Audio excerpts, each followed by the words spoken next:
అందరికీ నమస్తే. నేను మన హెల్త్ ఇండియా రాజేంద్ర రెడ్డిని.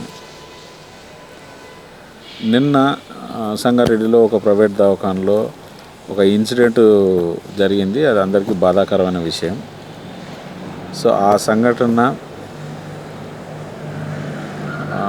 అంటే జరిగిన క్రమం చూస్తే డాక్టర్లే ఏదో తీసుకుపోయి చంపినారు అనే విధంగా పేషెంట్కు సంబంధించిన బంధువులు వాళ్ళు చేసిన హడావుడి, వాళ్ళు చేసినటువంటి ధ్వంసం చూస్తే రేపు రాబోయే రోజులలో ఎక్కడ కూడా ఒక వైద్యుడు లేకపోతే వైద్యానికి సంబంధించినటువంటి స్టాఫ్ కానీ పనిచేయాలంటే భయభ్రాంతులకు గురయ్యే పద్ధతిగా ఉన్నది.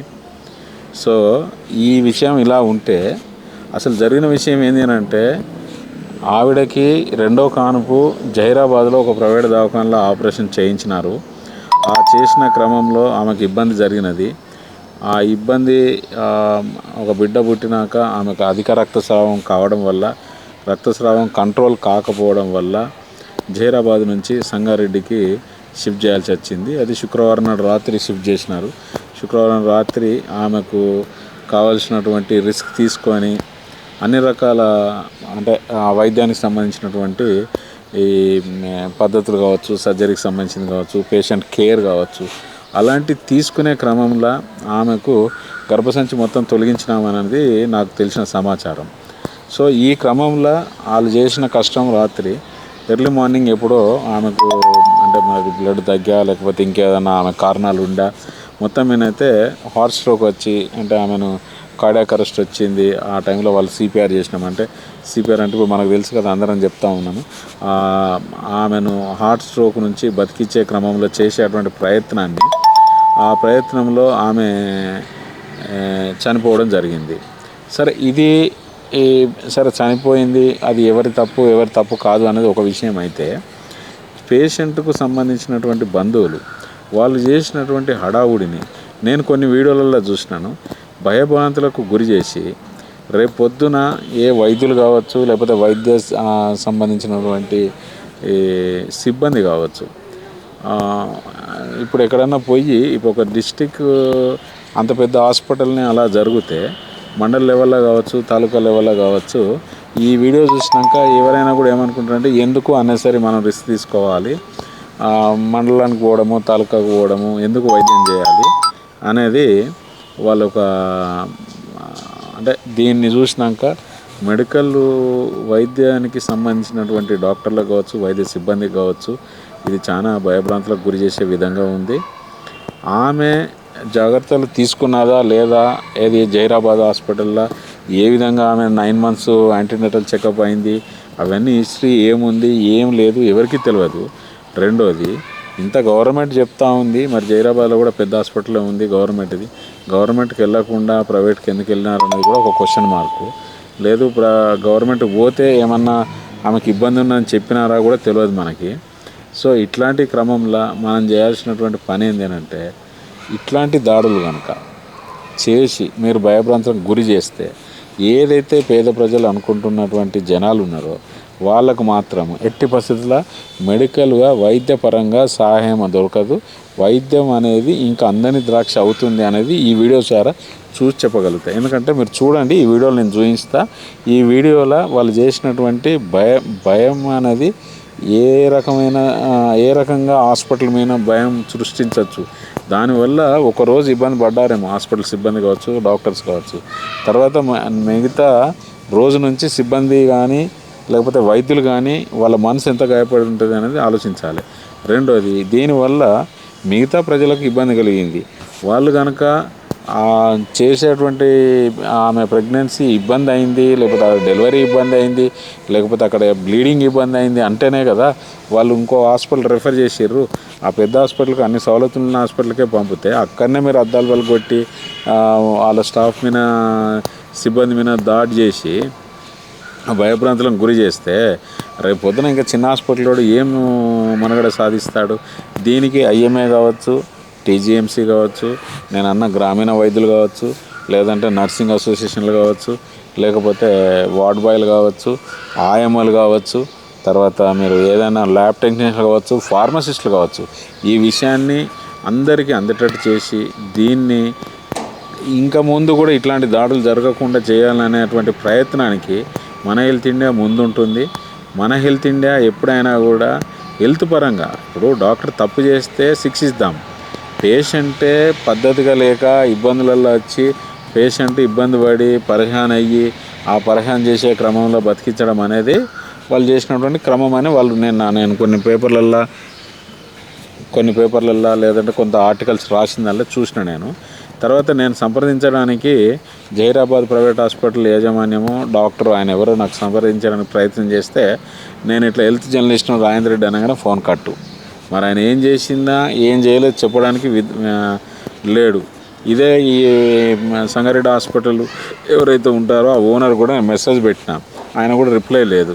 ఎందుకంటే మీరేం తప్పు చేయలేదు, మీరు ఏమైనా తప్పు చేసినారా చెప్పండి. తప్పు చేయనప్పుడు ఎవరైనా కూడా ప్రెస్ మీట్ పెట్టి విషయం గిది జరిగింది గిది జరగలేదని చెప్పడానికి ట్రై చేయండి.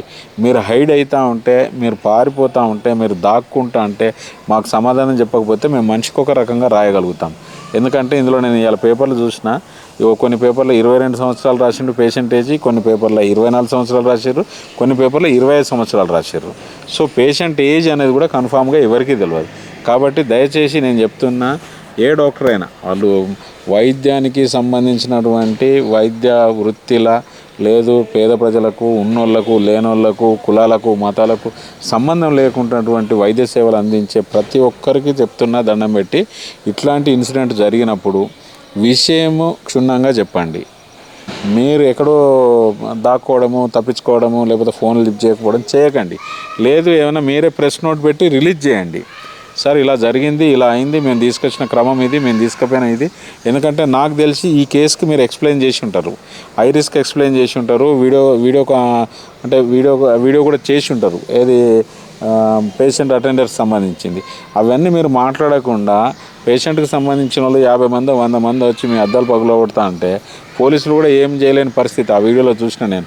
ఎందుకంటే పోలీసులు ఉన్నది 4-5, వాళ్ళు ఉన్నది 50 మంది, వాళ్ళు కూడా ఏం చేయలేని పరిస్థితి. ఇలా కొట్టుకుంటూ పోతే రేపు పొద్దున మీ పరిస్థితి ఏంది? ఎందుకంటే మీ పరిస్థితి ఏంది అనేది క్వశ్చన్ మార్క్ అవుతుంది. సో ఈ క్వశ్చన్ మార్క్ ఉండకూడదు అని అంటే మన హెల్త్ ఇండియాతో అందరూ సహకరించండి. ప్రజలకు మంచి సాయమే చేస్తున్నారు, మంచి సౌకర్యాలే ఇస్తున్నారు.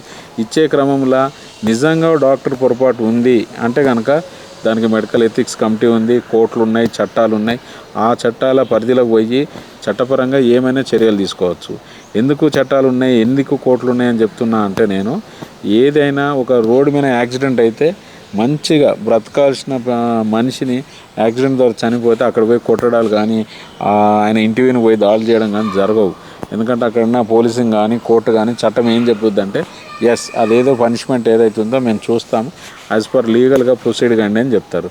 దయచేసి ఇప్పటి నుంచి చెప్తున్నా, ఐఎంఏ డాక్టర్స్ కావచ్చు, లేకపోతే టీజీఎంసీ మెంబర్లకు కావచ్చు, లేదు ప్రతి వైద్యం అంటే నేను అనేది not only doctors, nursing care అవసరమే, ఆయా కేర్ అవసరమే, ల్యాబ్ టెక్నీషియన్ అవసరమే, ఫార్మసిస్ట్ అవసరమే, వార్డ్ బాయ్ అవసరమే, ఓటీ అసిస్టెంట్ అవసరమే, టెక్నీషియన్స్ అవసరమే, అన్ని రకాల ఓటీ టెక్నీషియన్స్, క్యాప్ టెక్నీషియన్స్, మీకు ఎన్ని రకాల సిటీ టెక్నీషియన్స్ ఎంతమంది ఎన్ని రకాల కష్టపడుతుండ్రో వాళ్ళందరికీ నేను చెప్తున్నాను. ఈ వీడియో చూసినాక ఏదన్నా తప్పు జరిగింది లేదు ఒప్పు జరిగింది, మీరు ఏదన్నా హాస్పిటల్ మేనేజ్మెంట్స్ ఎప్పుడైనా గుర్తుపెట్టుకోండి సార్, ఇట్లాంటి ఇన్సిడెంట్ జరిగినప్పుడు మీరు ప్రెస్ మీట్ పెట్టి రిలీజ్ చేయండి, ప్రెస్ నోట్ రిలీజ్ చేయండి, లేదంటే ప్రెస్ మీట్లో మాట్లాడండి, లేదంటే మీరు ఏదైతే వీడియో కౌన్సిలింగ్ చేసినారో వీడియో కౌన్సిలింగ్ పెట్టండి మాకు. అంతేగాని మీరు ఎవరి ఫోన్లు అవటకుండా లేకపోతే ఎవరికి తప్పించుకొని పోతా ఉంటే ఏమనుకుంటారంటే పబ్లిక్, మీరేదో మోసం చేసినారు, మీరేదో దొంగలని అనుకుంటారు. మీరు చేసేది దొంగ పని కాదు, మోసమైన పని కాదు. పేషెంట్ను కాపాడే ప్రయత్నం అందరం చేస్తాము. ఆ చేసే క్రమంలో పేషెంటు దేవుడు బ్రతికిస్తే, దేవుడు సాయం చేస్తే ఉండాలి. ఎందుకంటే వాళ్ళు వచ్చినటువంటి పరిస్థితి మీరు క్లియర్గా ఎక్స్ప్లెయిన్ చేసి ఉంటారు. ఈ వీడియో చూసినాక ఎవరైతే నేను 2 డాక్టర్స్కి మెసేజ్ పెట్టినానో వాళ్ళు నాకు రిప్లై ఇవ్వండి దయచేసి. ఓకే, ఇలాంటి దాడులు జరగకుండా ఐఎంఏ ముందుకు రావాలి, లేదు హాస్పిటల్కు సంబంధించినటువంటి అన్ని రకాల సిబ్బంది ముందుకు రావాలి, లేదు గ్రామీణ వైద్యులు కూడా దీన్ని ఖండించాలి. ఎందుకంటే రేపు పొద్దున మిమ్మల్ని కూడా అంటారు, ఏదో ఇంజక్షన్ ఇస్తే ఆడికి ఏదో హార్ట్ స్ట్రోక్ ఉంది మీరు తీసుకుపోతుంటే మార్గ మధ్యలో చచ్చిపోతే మీరు కూడా ఏం చేయలేరు. సో నేను చెప్పేది ఏంటంటే ఇట్లాంటి సంఘటనలు పునరావృతం కాకూడదు. ఇట్లాంటి సంఘటనలు పునరావృతం కాకుండా ఉండాలంటే దయచేసి మీరందరూ ఒక పద్ధతి ప్రకారము సంఘటితంగా అండి ఇట్లాంటి ఈ దాడులను ఖండించండి.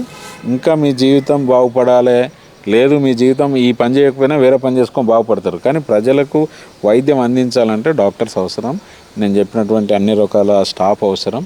దయచేసి ఇట్లాంటి పనులు మానుకోవాలని ప్రజలకు కూడా విజ్ఞప్తి చేస్తున్నా. ఒకవేళ ఎవరైనా ఆవేశానికి లోనైతే మన పక్క గల్లీలో పక్కింట్లో లొల్లి అయితే ఆపడానికి ట్రై చేస్తాం కదా, అక్కడ కూడా మీరు అట్లాంటి పని చేయండి. మిగతా పేషెంట్స్కి ఇబ్బంది కలగకుండా, మిగతా వారిని ఇబ్బంది పెట్టకుండా. దయచేసి థ్యాంక్ యూ. ఈ వీడియో చూసి దీన్ని అందరినీ వైరల్ చేసి, ఇప్పటి వరకు కూడా నేను ఎలాంటి కూడా చెప్పలేదు మీకు, ఈ వీడియోని మాత్రం వైరల్ చేయండి, అందరికీ చేరే విధంగా చూడండి. Thank you.